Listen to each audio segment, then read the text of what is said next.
Okay, so getting this out of the way, compared to the last couple of weeks, this was definitely one of the slower episodes, as it's really just touching base and finally bringing close to the whole to the whole fire that's consumed Onigashima, with Raizo and Jimbei combining their powers to douse the fire. And honestly, despite how that might come across as criticism, I am perfectly fine with it being a slower episode this week, as not only does it feel like a nice decompression from last couple weeks of just one insane episode after another, but with the anime going on break next week, I think the animators do deserve a little bit of a break, however much time they're actually allowed, because I can imagine even with the outsourcing of talent that there was that was going on with a lot of these Gear 5 episodes, there was still a lot of back-breaking effort that was put in studio that was put into these episodes in regards to bringing all the Gear 5 episodes to life. So in my mind, it's a well-deserved break.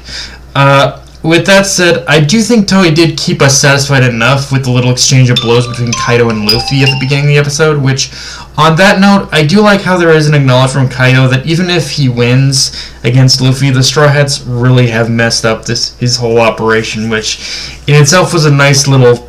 It provided a nice little film reel of all the epic victories we have had up to this point.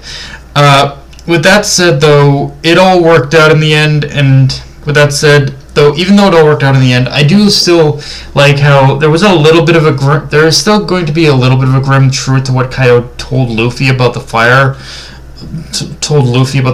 and just overall the fact that there is going to be like consequences for all this, which is to say, ultimately, even if the fire was put out, there's still lives lost from this whole experience, and that's not even including the lives that were lost in the battle itself, like Ashura. Like there are going to be consequences to this fight. Luffy's gonna have to accept and reconcile with, even if none of his crew have been lost this day. He has to realize He has to realize from this experience that things are going to get more dangerous the further down the new world he travels. In a lot of ways, this whole Luffy should, even though yes, it was a victory, I don't think Luffy should really. I've always believed Luffy should never see it that way.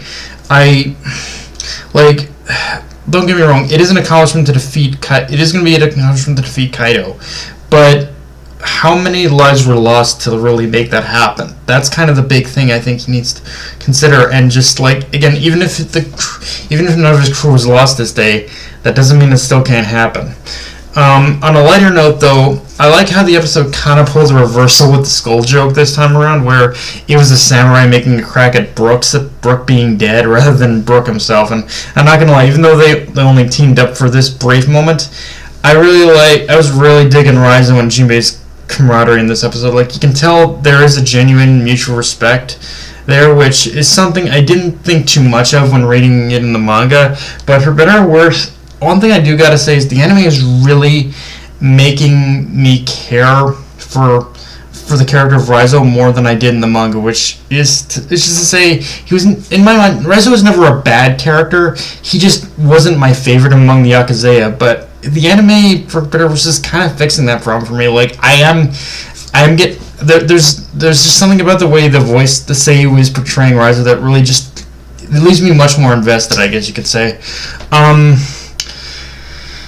I also really like how, within the whole situation in regards to the lead up to Raizo and Jimbei coming in with the save, there was kind of a grim reality to their whole situation that a lot of the Straw Hats were facing and reckoning with, which is that when it came to the whole being surrounded by fire thing, it does kind of make you realize that using Onigashima as the battleground against Kaido did turn out to do nothing more than trap them. Even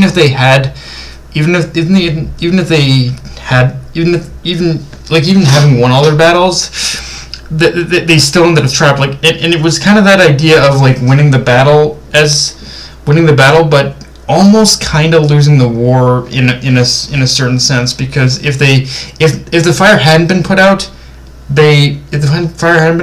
and they still won their battles, they still would have lost by virtue of dying to the fire. So it's it kind of cut it really close this time, and it makes me wonder, are they going to be lucky the next time? Like the further along we go the Grand Line, the more it seems like that the Straw Hats' luck is kind of slowly wearing down more and more a bit. Like, it's still there, but there's always that one thing that makes them lucky, but it's like they can't keep relying on that luck at the same time, almost, is what I'm saying.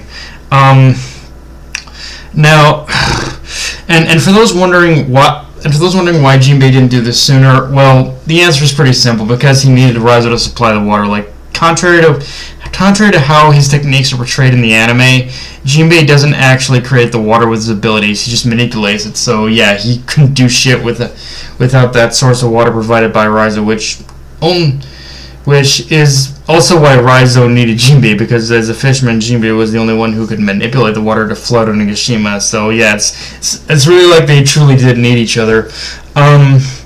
Honestly, now, the only downside I have to this episode, and especially to Jimbei and Raizo saving everyone, in my opinion, is I wish they had waited just a little bit longer until we could confirm Apu got burnt to a fucking crisp. Because, man, do I wish Oda had done that back when I was reading this in the manga, but I guess Oda's got plans for Apu, however much the character himself has become a brutal annoyance to me. I guess I just gotta trust in Oda and trust that he's got plans for the character, but it's like, Oda, it's like, again, looking back on this, I'm like, Oda, did you really have to save that sack of shit? Did you really have to save that? Did you really have to save that fucking, did you really have to save that cowardly piece of shit? Did you really have to? You could have killed him. You really could have. And I don't think barely anyone would miss him. Like, really, like, why'd you do it? Like, yeah, it's I know, it's just one of those things where I'm like, I'm sorry, I don't like Apu. Like, I think he's one of those I wish really did die, but it is what it is.